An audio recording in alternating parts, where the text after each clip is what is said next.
what is the context of this debate? Because we've all heard and discussed the idea of India. How a nation was made, built. Some people argue that it is a nation always in the making, and it has constituent other identities, individual identities of regions, of communities, of places, etc. So one argument is that, okay, India is a nation of nations. There are various identities that make the composite idea of India. So, but Kerala, though it has been discussed, the many ideas about Kerala by other people. People outside of Kerala have stereotypes about Kerala. People talk about Mallus, various ways. We're not getting there. But a specific context of this topic in the current political and changing climate of India is that the idea of India itself is being renegotiated, is being reformulated. In that context, it would be worthwhile to examine what is the place of Kerala in that evolving, emerging situation. So, what is the idea that Malayalis or the residents of Kerala have about their own self? How has it been shaped over centuries or decades? So that is one vantage point that we will try to explore a bit today in today's discussion. Another perspective that we will try to get into is Malayalis or people of Kerala. It is in a way, to put it in a little provocative manner, I would say it is a community that is moving towards extinction. Why? Because we have a population reproduction rate which is below replacement level. It is significantly below replacement level fertility rates is what Kerala's reality is. Therefore, this is a state which is aging very fast, and even the working age population is leaving the state in significant numbers. So for both these reasons, there is significant demographic pressure on the notion of a Malayali collective or a Kerala collective. There is also a movement of people into this place. So there will be Kerala, there will be people here, but there will be changes to the character and populations, the place, etc. So that is another point. And the third and the last point, that broadly speaking, is Kerala is often discussed in connection with a unique development model, in which I include also the political model, where this is a place where all religions, all world religions have existed for centuries. The history of Islam or Christianity in this place is not linked to colonialism or imperialism, which is the case with other parts of the country. So it is unique in that manner. And because of what is being famed as Kerala model of development, there are various issues involved with that thing. So these are, I don't think we will be able to touch upon all these issues. And in any case, this debate, the next 30-40 minutes, I've taken already 5-7 minutes, is not to actually reach a conclusion or a finality on what is the idea of Kerala.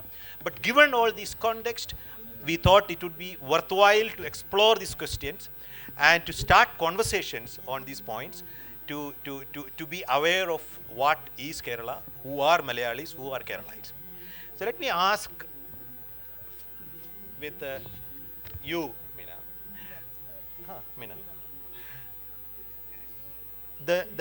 The cultural identity of Malayalis or Kerala, how different is it from any other place in India, or including, how is it taking shape?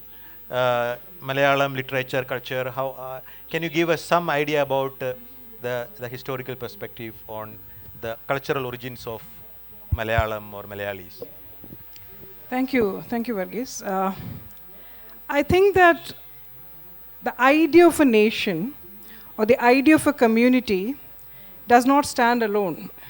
It is constantly in relation to other nations, other identities, that you build this sense of community, you build this idea of the nation or sub-nation, whatever. So in that sense, I think the idea of Kerala itself is something in flux, constantly reinventing itself, putting itself in old bottles, sometimes taking itself out and creating or inventing new traditions, new models. So I don't think it's a monolithic kind of an entity, but at the same time, I think we should begin from the question of whose Kerala are we talking about? Whose culture are we talking? Because in tourism brochures, for example, you see Kathakali as the art form of Kerala.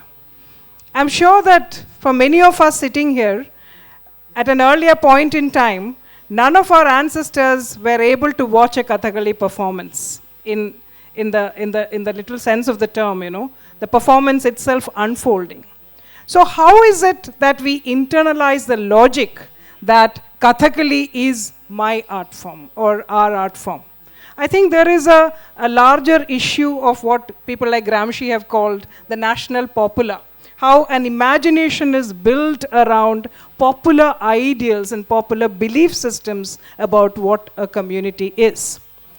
But at the same time, that said, I think the cultural identity of Malayalis have been for a long, long time based on a broad-based cosmopolitanism. Because there have been waves and waves of, you know, commerce, trade, and different kinds of influxes that happened on the, it's a small strip of a land, a small narrow strip of a land, and across ages there have been so many influxes, so many kinds of invasions, trade, transaction. So there is a broad-based kind of a cosmopolitanism which defines Malayali identity. And that, I think, is one of the fundamental ways in which I would think of the Malayali.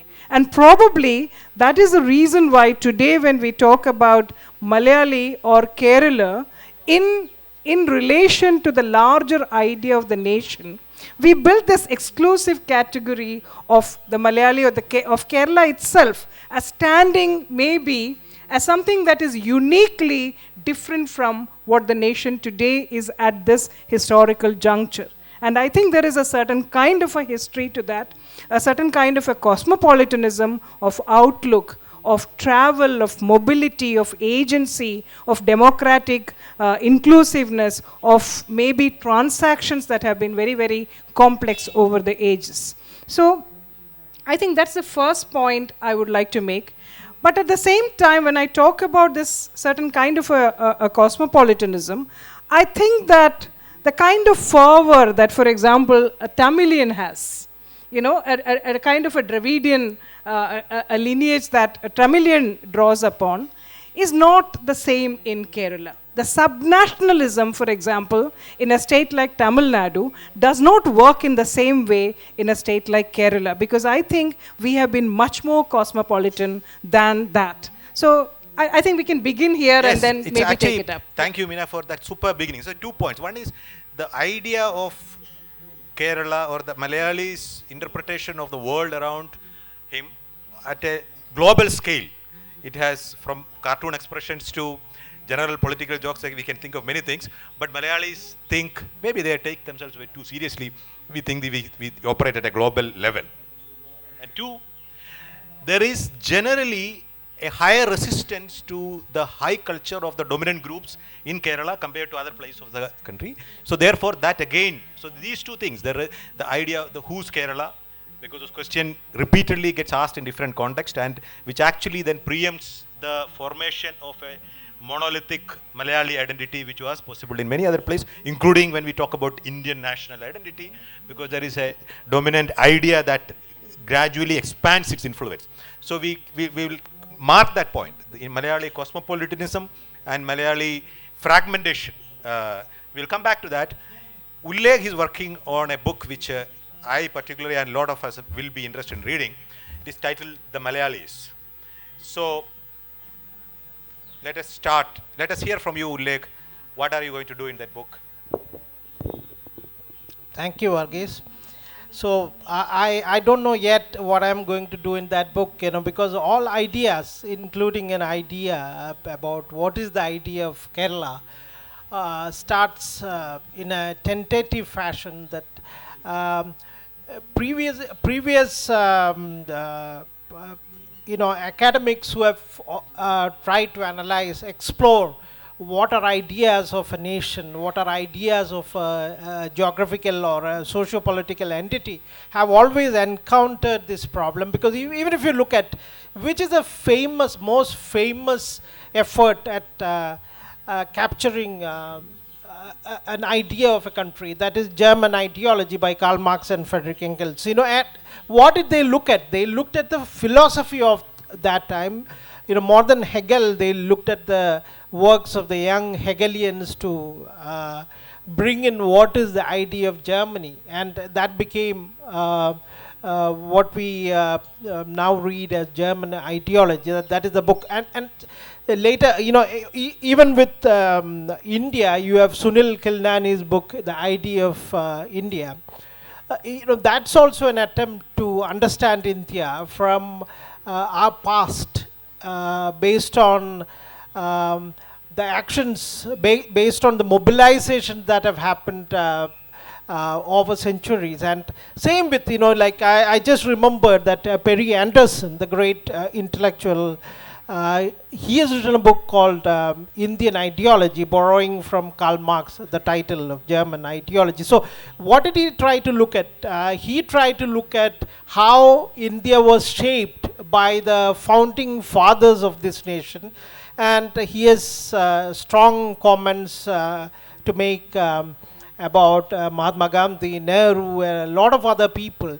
So it's a great read, but you might not agree with it, you might disagree completely with it, but then it's an intellectual exercise even reading. So, coming to the book that I'm writing about, I'm trying in a very tentative fashion to understand what is Kerala. So, as a journalist, my first thing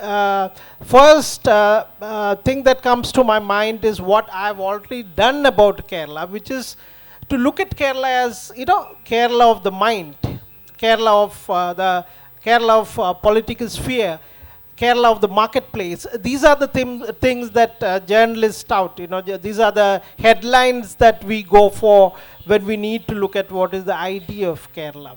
So, I agree, therefore, completely with Meena when she says that we were shaped very much by a sense of cosmopolitanism in the way we look at cosmopolitanism as an academic subject. But alongside, you've had hierarchical cruelty coexisting with cosmopolitanism. We have had cosmopolitanism perhaps since the beginning of Common Era, or maybe slightly afterwards. We have had lots of people coming because they were traders, people from different religious, ethnic backgrounds coming and influencing us, and we influencing them back. All these things have happened. But at the same time, in a much more deeply entrenched fashion, we have had this, what is called hierarchical cruelty coexisting.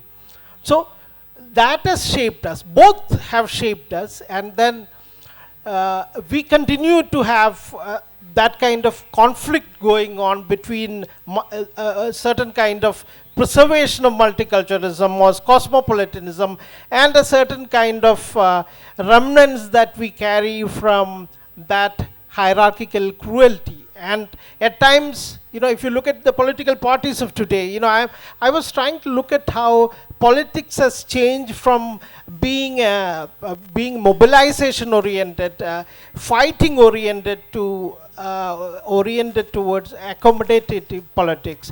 And as a result, we have had, this is something that we shouldn't forget. We have had a long time of resistance towards, of resisting all kinds of regressive ways in which the society was maintained at one point of time. But later on, we have started vacating. Vacating in the sense, we have had even some of the most progressive forces have vacated the space of being progressive. So we continue to be in a state of flux, as she said. We continue to be both in a bad spot and also in a spot of advantage. So this is Kerala. Kerala is never full. It's kind of a it's kind of an enigma that we try to look at from different angles. And if you want to look at it from healthcare and education or social parameters, we can say that we have rivaled, or we are rivaling those of Nordic countries. Our social parameters are very high and robust. But we look at other things, and look at what happened recently in Sabrimala, and we have had the worst of our instincts, and certain people pandering to the baser instincts of Malayalis, and we yielded. Instead of fighting, we tend to yield at times. So the understanding of the idea of Kerala is incomplete without looking at multiple drawbacks that we face, not just in terms of demographics and other things, but even in our mindset. Well, we will return to the questions of culture, history, and philosophy. Right now, we will jump to the present day, some of those questions that actually define Malayalis and Kerala. I turn to Ravi Raman for that thing. What is Kerala model of development? Because you have begun the question, what exactly is the kind of idea of Kerala that we are looking for. So I would say that, or perhaps we may pose this question in some other ways. What exactly would be the right way of looking at the idea of Kerala? Or rather, I would say that whether it is the idea of Kerala or the idea of any country or any nation state, that should be understood by contextualizing it on the layers of debate on modernity. Because much before coming to the phase of so-called cosmopolitanism, you have had a large number of resistance taking place in Kerala. Of course, that's very much there in Ullekh's response. So I would say that this modernity, which I used to say subaltern modernity, which was just trying to form a new state, that means through resistance and state making, you find the emergence of what is called the Kerala state in 1956. So by that time, Kerala has already passed several phases of overlapping modernities, because the first struggle was against colonialists. The second phase was against the Hindu state. The third was for Aikya Keralam, United Kerala movement. And the fourth, they were all asking that let us unite together. Let us unite together, and it is how that Kerala emerged. So that means it was essentially the egalitarian forms of existence that made this state possible. So the right-making, state-making has always been taking place in Kerala much prior 1956. But that's the peak of that process. That's the peak of that process. But after that, what really happened? Since you raised the point that, look, you have these two things. At one level, you have India. At another level, you have Kerala. But the point that we need to remember is that both these identities were converging for about 15 years. You take the case of Nehru's socialist agenda from 47 to late 60s or late mid 50s. That was the socialist pattern of development, basically deriving insight from Fabian socialism and like that. The same path we also adopted. We were following that with the formation of the first communist government in 1957. So there was convergence between these two ideas, the idea of Kerala and the idea of India. But later, India diverged. Kerala continued on the same path. That's the point that we need to remember. And we every day reinforce our commitments to this socialist and egalitarian forms of existence. That's the point that I wish to highlight first. But secondly, what exactly was the question? I asked you, what is the Kerala model of development? Yeah, that's interesting. That's interesting. Actually, that Kerala model has been evolved over the decades. Essentially, you will have to go back to the missionary activities, right from 1810 onwards, and they started the schools. They were the people who admitted subalterns to those schools. They were the first who admitted girls into those schools. And it is essentially the whole Kerala model that you explain in terms of health, education, everything could be explained in terms of Renaissance movements that had taken place prior to colonialism. And then the post-state, 1956 onwards, they started redistributing land resources through land reforms. They made reforms in the education sector. They also made reforms in the governance sector. So it is how that new model was gradually emerging. And in 1992, I tell you one interesting example. Barbara Cassin and Richard Franke, in a journal, I forgot the title of the journal, they wrote that, look, Kerala is the 9th poorest country in the world had it been an independent country. That is, had Kerala been an independent country, then Kerala is the 9th poorest country in the world. But they continued their writing, saying that in terms of health and education, this is at the top. That means this left legacy challenging the right-wing economists, saying that, look, we don't require growth for realizing high levels of health and education. We don't need that. We want only the power to redistribute whatever little resources you have. So we have been challenging the right-wing dominant economic thought by saying that, look, we don't want more growth, even otherwise we can do it. And that's what's Kerala model. That is, with the low income, you were in a position to realize higher levels of education and health. Well, so that is definitely a valuable perspective to understand this issue. But in Kerala's radical social movements also, they do have an inclination to remain deferential to the idea of the national. Would I be wrong in making that assumption? If you compare it with, say, what happened in Tamil Nadu, for example, it is complete defense of the national, of the high culture, if you want to call it. So there is a total rejection and challenge. But in Kerala, that may not be the case. I don't know how we interpret this this Keralam enna peri kettal തിളക്കണം ചോര നരമ്പുകളിൽ ഈ ഭാരതം എന്ന പേര് കേട്ടാലോ so is there a kind of self-deprecation here? So what is actually happening there? Any of you, all of you actually? That's true. I would say that there is this uniqueness in terms of your thought process. You always want to have what is called what is called a harmonious kind of a civil society. And this harmonious civil society has been evolved through politics proper. That's the point that I wish to highlight. What is politics proper? Politics proper is nothing less than the protection of the interest of the most marginalized.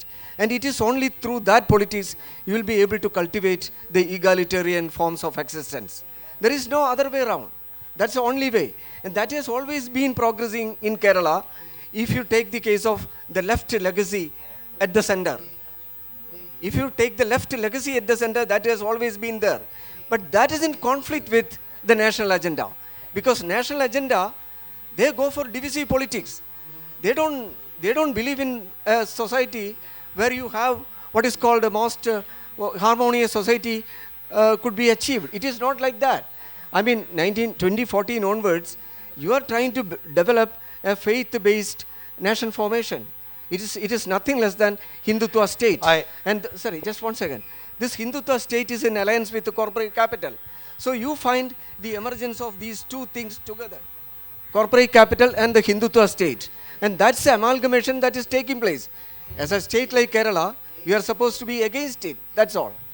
So if empowerment of the less empowered people is, I'm not very sure where that can be the defining attribute of a community.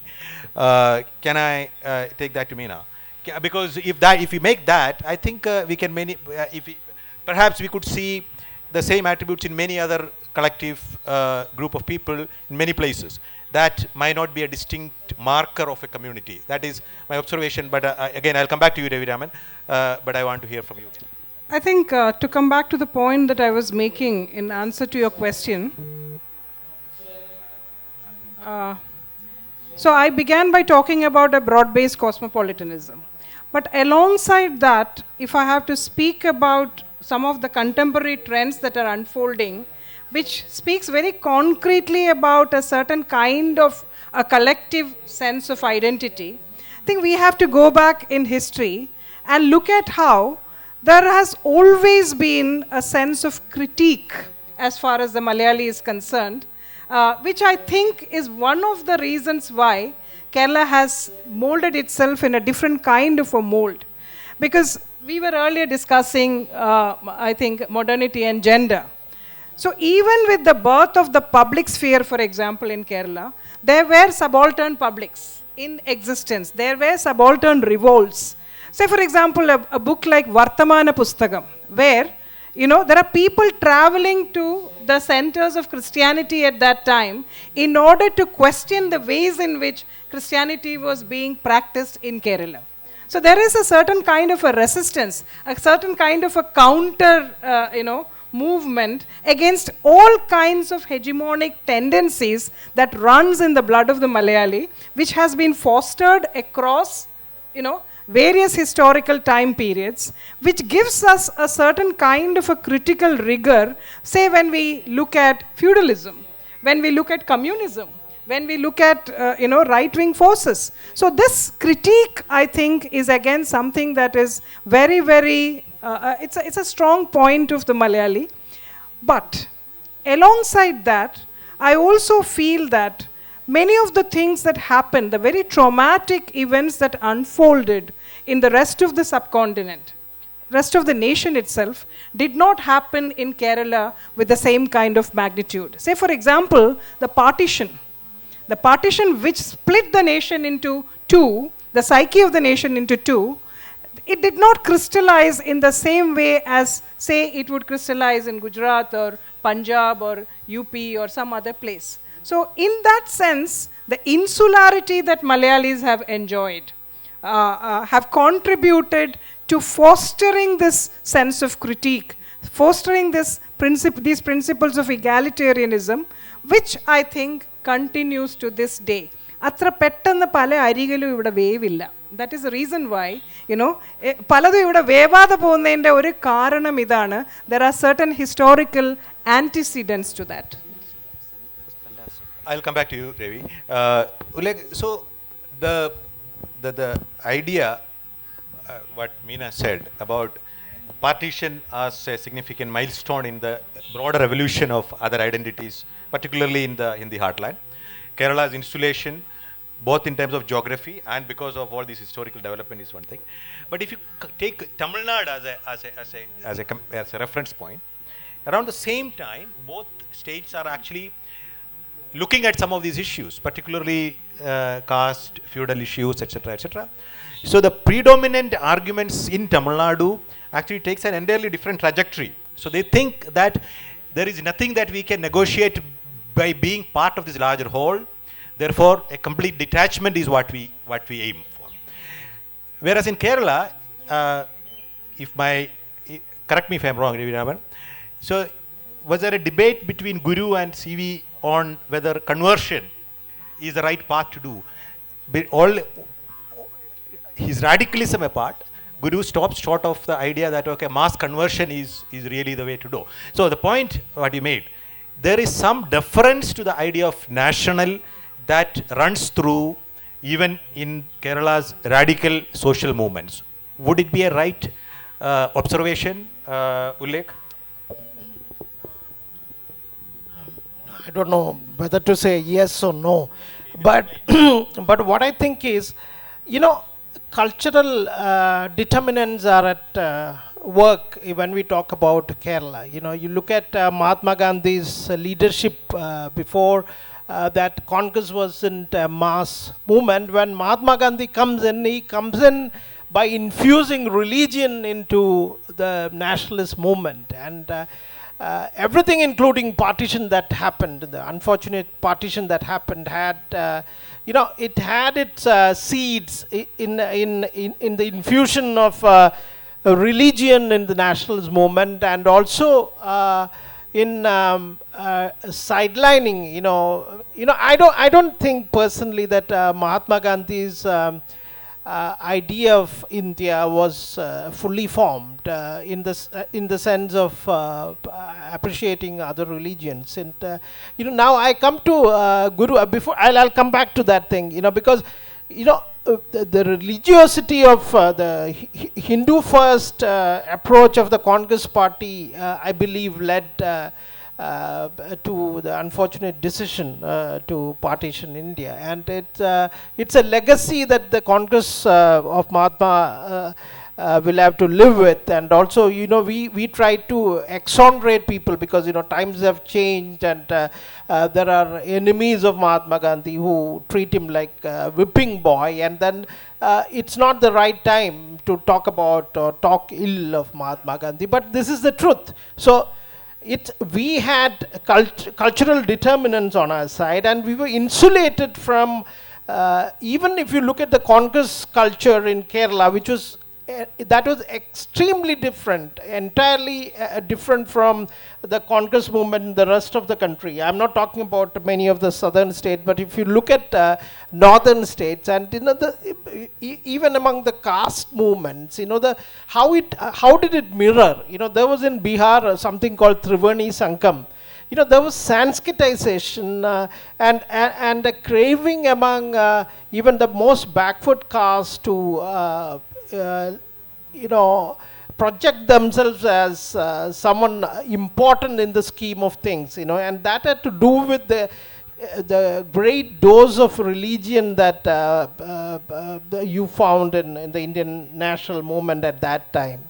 So contrary to that, in India, we have had, in Kerala, we have had horizontal reforms. Of course, so you talked about the role of the missionaries, that started perhaps a century before, what we currently call Kerala Renaissance. And then after that, when people like Sri Narayana Guru comes into the scene, by then a lot of things had changed in India, and there was a momentum on his side, and it was just not limited to one community alone. If SNDP was created in early part of the last century, and within years there were formation of different organizations across the caste spectrum, starting with the Brahmins. You had Yoga Shema Sabha, that Brahmana Manishana, that was the slogan.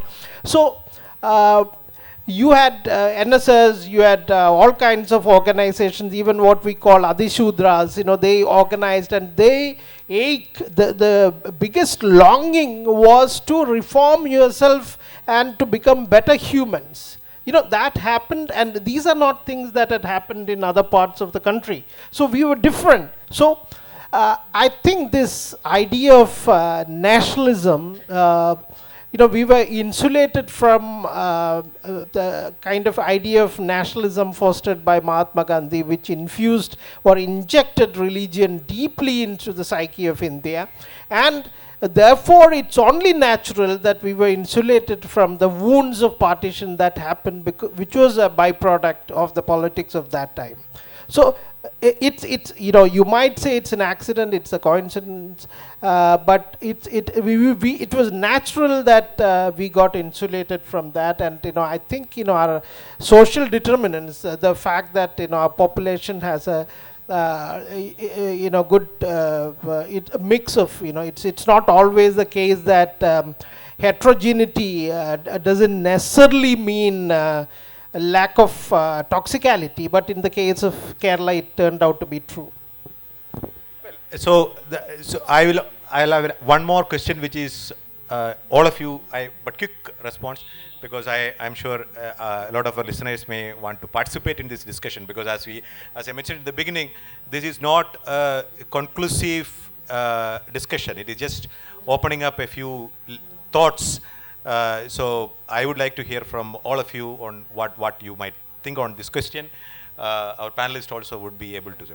So I think all the three of you seem to agree or suggest that for whatever reason, Malayalis have a larger, an inclination towards cosmopolitan, universal quest, whether it is egalitarianism or Marxism or all kind of things. So that essentially prevents, for good and bad, the consolidation of a distinct Kerala identity. Would you agree that that is a kind of a view that is emerging across all of you? Very quick response from all three of you before I open the floor. I think that partly yes, but I wouldn't agree completely, because I think the Malayali is also shaped by some of the very phenomenal things that happened at during the early stages of modernity. Say for example, the large caste agrarian consolidation revolts, movements that critically asked many niggling questions of hegemonic practices within the system. So that is the reason why when in 2024, the Malayali witnesses a Pradishta, for example, we are not surprised, because in 1888, we saw another Pradishta at Arivipuram. And that had a social significance which the Malayali places historically and has sufficient critical rigor in order to look at it with a certain sense of, critique, by which you understand that these are two different kinds of pradishtas. If that partly answers the question, yes. Think yeah. David Raman. There is a big difference between these two pradishtas. Yeah, because Ravi Raman, so if you could actually go back to the original question, because we have very little time. Yeah. So how is Malayali, the identity of Malayali affected that's by the idea of a cosmopolitan outlook? No, basically, if at all you really want to imagine that sort of a cosmopolitan state, you will have to know what exactly should be the next phase of Kerala model of development. Because Kerala model has already become so inclusive, which doesn't mean that we don't have a Dalit critique of Kerala model. We do have a Dalit critique of Kerala model. We do have various forms of critiques to Kerala model. But when you take into account, I mean, Kerala model is not our own legacy. It's not our own proud. Every Indian is proud of Kerala model. They're ready to adopt Kerala model as their own model.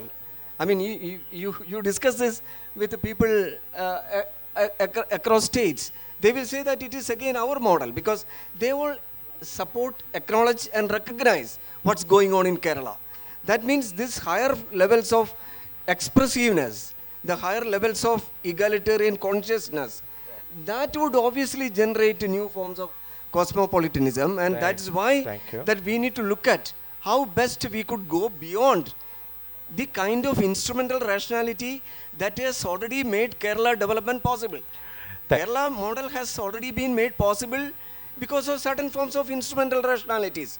But if you want to go beyond this, I think you must be ready to go beyond the simple forms of instrumental rationalities, which could only be located, I would say, in philosophical terms.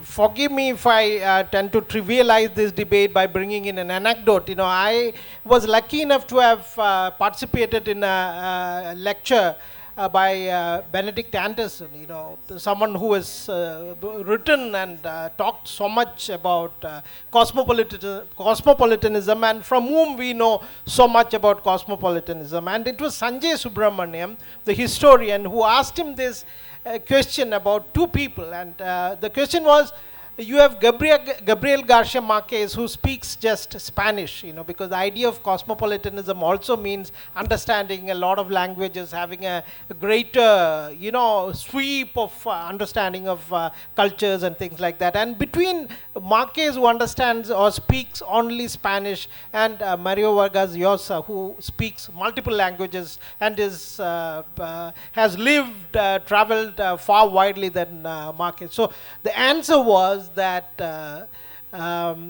having been familiar with both the great authors, one is dead, and Benedict Anderson answered, I would go for Marquez, because despite the limitation in terms of linguistic prowess, there was something greater about the person that he understood greater cultures and he assimilated the values of a lot more people without understanding too much. In that sense, I want to link it to Malayali and Malayali's parochialism. Like as a person who has lived in different parts of, maybe the subcontinent and other people, and also traveled widely, wherever you go, even if you work in an organization, you might favor a Malayali to be a colleague of yours. And it's not always the case that we choose someone of our caste or religion or geographical proximity to our home or anything like that. Contrary, in sharp contrast to how people of the rest of the state probably or most likely choose. They choose their own people.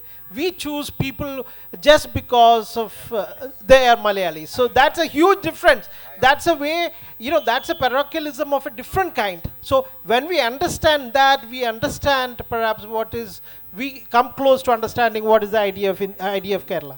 So, in fact, that again actually brings in a paradox, yet another one of the idea of Kerala, because Malayalis can be extremely parochial, much more parochial than a lot of other communities, but still the idea of a subnational political existence in Kerala it just does not exist actually. So my question is regarding the recent the controversy, the private universities bill that got passed in the Niyamasabha. So the question is, has the Kerala model saturated in terms of its, the socialist policies, in terms of health, education, now that almost all the government-run. Yes, I got it. Has the Kerala model of development saturated? Any other question? So we've been talking a lot about how left economic policies have been bringing Kerala up towards this point, and in the beginning, the moderator put out a point about how the young people are leaving the state, and there's a constant demographic flux going on. And at the same time, we've had a lot of enterprising Malayalis who went out of the state, and I guess like at least 90% of the people here can relate to some relative of theirs who went out, enterprised and built something for themselves. Right. And then that money comes here. I got it. First of all, I think, we shouldn't take this sort of a dystopian mentality that opening up a foreign university is so dangerous, or it would help drain that goes very well with our cosmopolitanism. Drain resources and like that. That goes against cosmopolitanism. And of course, I mean, it all depends, whatever kind of variables that you take, if at all you want to know whether it is saturated or not. No, it has not been saturated. The only thing is that it has become all the more expansive. That's all. It is expansive day by day in new forms, in new forms and like that. So it's not that saturated, but that doesn't mean that there is no absolute space to rescue Kerala from Kerala model. I don't know whether I am right in articulating like that. You have to address the demography influx question. Yeah, obviously. I mean, we have, as Mini has rightly pointed out, we have a very different history. This travel history has always been helping us, and we have been mobilizing resources. The very turnaround that you find in the debates on Kerala model, that had taken place in the early 80s, was exclusively due to the migrants and remittances. You got the point. In 1981, you wouldn't believe when I say that our per capita income was perhaps 1/3 of the national average. 1/3 of the national average in 1981. Now it is 50 to 60% higher than the national average. So you can just imagine the kind of Kerala model that has been growing, that also with the help of both migrant remittances and also supported by what is called a private capital. So if you want to look at the explanation for the growth of what is called GDP in Kerala, you should obviously go for an explanation in terms of private capital. It was private capital that has been helping us and accelerating the growth process in Kerala. Whether the established left agrees with it or not, that's a different question. We are academics, I would say. So obviously, the private universities are welcome, I would say, provided you have a right-making, state-making process going on in Kerala. That is, a state which can easily control the private capital or private universities from abroad. It all depends how best you control your own future, how best you imagine your own future. Eh? Is that possible? Eh? Is that possible? Yeah, that is going to take place. The private universities are coming. I'm from the northern part of the country, UP, and here I come. This is for me is the idea of Kerala.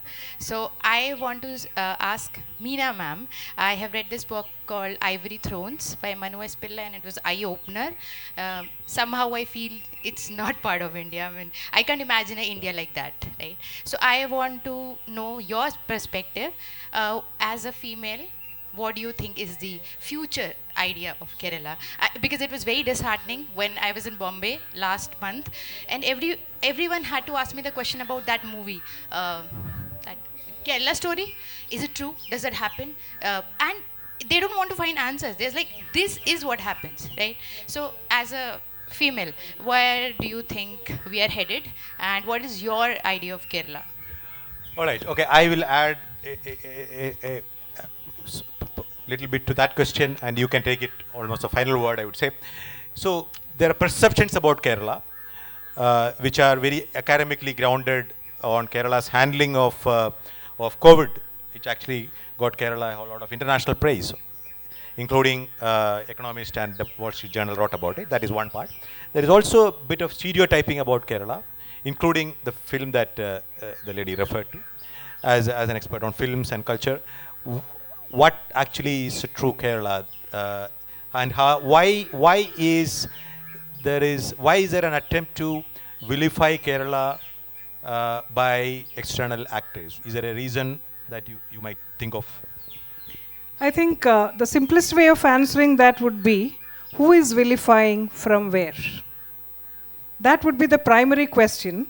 And once you have an answer to who and from where, I think it becomes much more simple to look at the question from its different perspectives.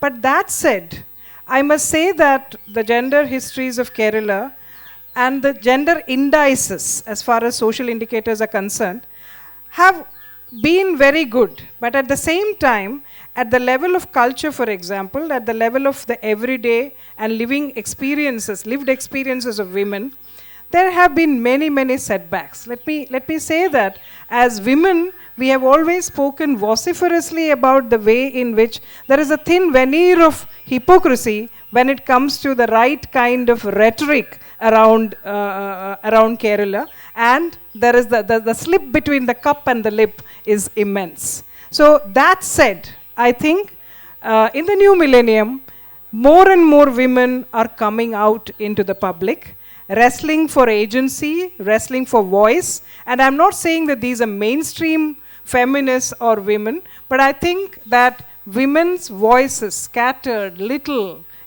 maybe sometimes even inaudible, are all coming to the forefront through different media, right? And Kerala is a media-saturated society primarily. So the digital, for example, has been an amazing platform for some of these discussions, for drawing together parallels and consolidating voices. And this has taken up, this has been a huge hit in Kerala in that sense. So even when earlier we used to come under larger banners of feminism, for example, I think there are smaller collectives of women who have begun speaking up now from the intimate, often women's question is sabotaged within the intimate, right? Within the intimate and the very private realms. And I think these realms, these walls have started reverberating with larger questions. The Great Indian Kitchen, for example, talks about the stench that was coming out from the Malayalis' kitchen.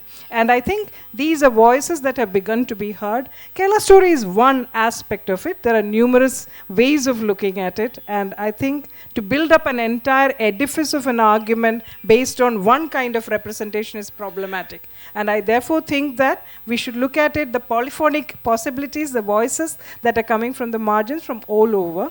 And that has better ways of understanding. That's a very good note to conclude our session on. And thank you, Meena Pillai, Ravi Raman, and Ullekh NP.